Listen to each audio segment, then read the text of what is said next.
പരിചയപ്പെടുകയും ചെയ്തു. ഓഫീസ് എങ്ങനെയുണ്ടെന്ന് ഞാൻ മാഡത്തിനോട് ചോദിക്കുന്നില്ല. കാരണം മാഡത്തിനെ പോലെ ഒരാൾ പ്രതീക്ഷിക്കുന്നതൊന്നും എൻ്റെ ഓഫീസിലെ കാഴ്ചകളിലില്ല. No no Naveen, you are wrong. നവീന്റെ ഓഫീസ് കണ്ടപ്പോ എനിക്ക് എന്താ തോന്നിയെന്നറിയോ? Simple and elegant. ശരിക്കും പറഞ്ഞ ഞങ്ങളുടെ ഓഫീസും ഇതുപോലെ സെറ്റ് ചെയ്യണമെന്ന് ഞാൻ മമ്മിയോട് പറയായിരുന്നു. കഥ എനിക്ക് നവീനോട് സംസാരിക്കണം. മണിക്കുഞ്ഞ് ചെന്ന് കോഫി പറ.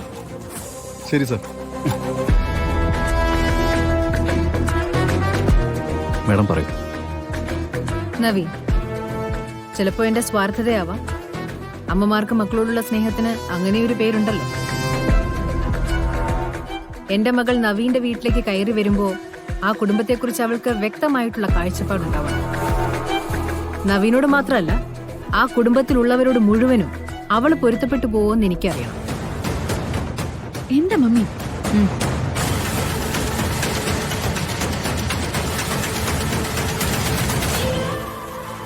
ഒരു വിവാഹമാവുമ്പോ ഇരുഭാഗത്തു നിന്നും ഡിമാൻഡ്സ് ഒക്കെ ഉണ്ടാവുമല്ലോ. ഉണ്ടാവും. ഞാൻ അതിനൊന്നും എതിരല്ല. മാമിന് പറയാനുള്ളത് കേട്ടിട്ട് നവീൻ അഭിപ്രായം പറയാം. ഗാഥയെ ഞാൻ നിങ്ങളുടെ വീട്ടിലേക്ക് അയക്കുക വിവാഹത്തിന് മുൻപ്.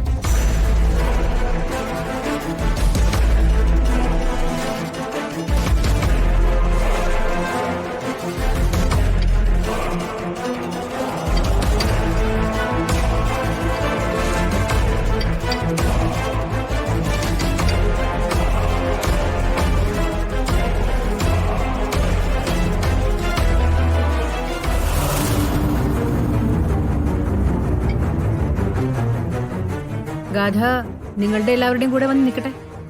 തറവാട്ടിലുള്ളവരെ എല്ലാം പരിചയപ്പെടട്ടെ, അടുക്കട്ടെ.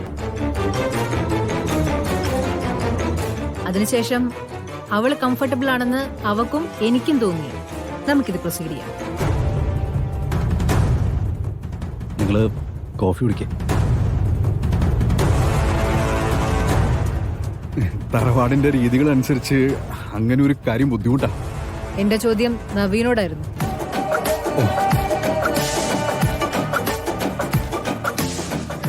മാഡത്തിന്റെ ഉദ്ദേശം എനിക്ക് പിടികിട്ടി. തറവാട്ടിലേക്ക് വന്നു കയറുമ്പോ ഗാഥ അവിടെ ഒരു അപരിചിതയാവാൻ പാടില്ല. മാണിക്കുഞ്ഞ് പറഞ്ഞത് സത്യമാ.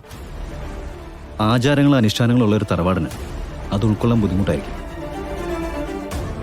ഈ ആവശ്യങ്ങളെല്ലാം വളരെ വിചിത്രമായിട്ട് അവർക്ക് തോന്നും.